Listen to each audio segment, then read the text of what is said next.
이강인은 이날 68분을 소화하는 동안 슈팅 3회를 기록했는데요. 유효 슈팅은 한 차례였습니다. 드리블은 5회 시도 중 1회 성공하며 평소답지 않은 모습이었고 동료의 슛으로 이어진 키패스는 없었습니다.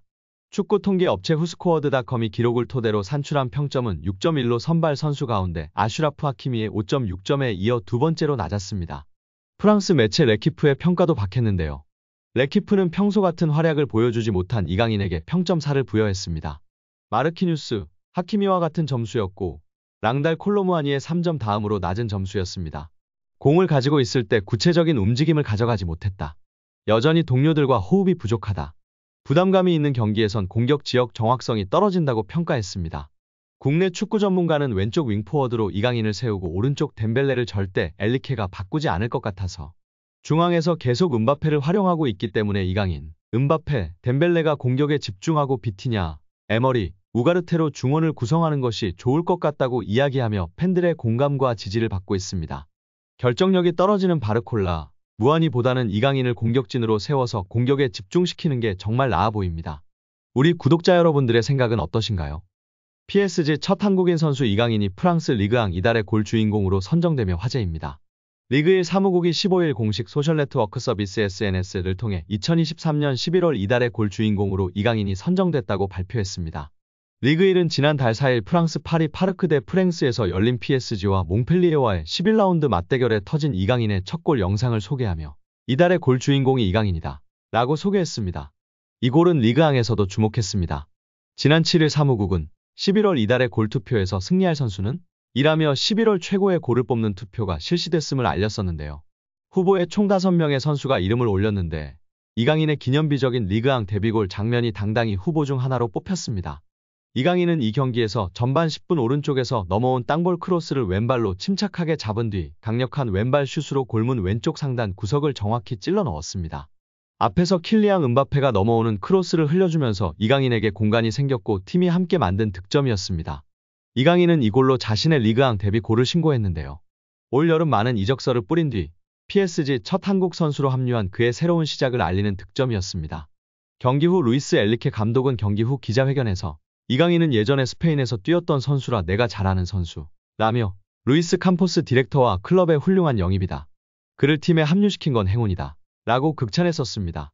이어 이강인은 노력하고 공을 잃지 않고 압박에 저항하고 득점을 만들기 때문에 서포터들에게 매우 매력적이다 라며 그는 뛰고 싶은 갈망이 크다. 이러한 굶주림은 선수 발전에 있어 매우 중요하다 라고 덧붙였습니다. 이강인 팀 동료 우스만 덴벨레도 후보에 올랐었는데요. 덴벨레는 지난달 25일 AS 모나코와의 13라운드 맞대결에서 멋진 터치 후 골키퍼 머리 위를 노리는 강력한 오른발 슈팅으로 골망을 흔들면서 5대2 대승에 일조했었습니다. 후보에 오른 나머지 3명은 아벨리 졸로, 벤자맹 부리조, 티아고 산토스로 이들은 이강인과 덴벨레와 함께 11월 리그앙 이달의 골을 두고 경쟁을 펼쳤었습니다. 그러나 이강인이 팬투표에서 가장 많은 득표에 성공하며 리그앙 데뷔 후 처음으로 개인상을 수상하게 됐습니다. 이강인은 지난 시즌 마요르카 소속으로 스페인 라리가에서 맹활약하면서 올 시즌을 앞두고 프랑스 리그앙 챔피언 PSG로 이적했습니다. PSG는 마요르카에 이적료 2,200만 유로 약 313억 원을 지불하면서 이강인과 2028년 6월까지 5년 계약을 체결했습니다. PSG는 프랑스 리그 최고의 클럽이자 유럽축구연맹 챔피언스리그에서도 매 시즌 레알 마드리드, 맨체스터 시티, 바이에른 뮌헨 등과 함께 우승 후보로 꼽히는 세계적인 팀이기에 이강인의 PSG 이적 소식은 한국 축구 팬들을 열광시켰습니다. 이강인은 최근 도르트문트전에서 평소와 다른 다소 아쉬운 모습을 보이기도 했는데요. 국내 축구 전문가들은 엘리케 감독의 전술이 아직까지 완전한 플랜 A를 만들지 못했고 선수들조차 매번 새로운 위치에서 새로운 역할을 부여받고 있어 꾸준한 활약을 하기가 쉽지 않다고 평가했습니다. 무한이도 중앙, 오른쪽 등을 계속 옮겨가고 있고 비티냐도 다양한 역할을 수행하다 이제야 안정감을 찾은 모습임을 언급했습니다. 이강인도 중앙 미드필더 왼쪽, 오른쪽, 공격수 왼쪽, 오른쪽, 심지어 중앙까지 안 서본 자리가 없는 상황인데요. 리그앙도 38라운드로 치러지게 되는데 이제 곧 전반 막바지로 향하고 있는 지금. 이제는 엘리케 감독도 선수들의 다재다능함, 멀티 능력도 좋지만 꾸준하게 활약할 수 있게 맞는 옷을 입혀주는 것은 어떨까 싶습니다. 우리 이강인 선수 부상 없이 앞으로도 좋은 모습 보여주길 기대하고 응원하겠습니다. 죽음의 조를 통과한 파리 생제르맹이 죽음의 대진을 기다리고 있어 팬들의 관심을 받고 있습니다. PSG는 12시즌 연속 UCL 16강 진출이라는 대기록을 썼습니다. 죽음의 조를 통과했다는 의미도 컸는데요. 하지만 산 넘어 산입니다. 조 1위에 오르지 못한 PSG에게 죽음의 대진이 기다리고 있습니다. UCL 16강은 조별리그 1위와 2위 팀들 간 대결로 이뤄지는데요. 조 2위 PSG는 조 1위로 조별리그를 통과한 우승 전력의 팀들과 16강부터 싸워야 합니다. A부터 H조 1위 팀은 바이에른 뮌헨, 아스널, 레알 마드리드, 레알 소시에다드, 아틀레티코 마드리드, 맨체스터 시티, 바르셀로나입니다. 이 중 레알 소시에다드만 상대적으로 전력이 낮을 뿐 만만한 팀은 없다는 평가입니다.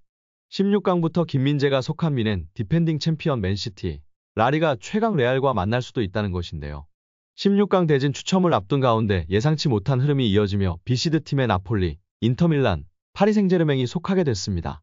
오는 12월 18일 16강 추첨을 통해 내년 2월 열릴 챔피언스리그 토너먼트 무대 대진이 밝혀집니다.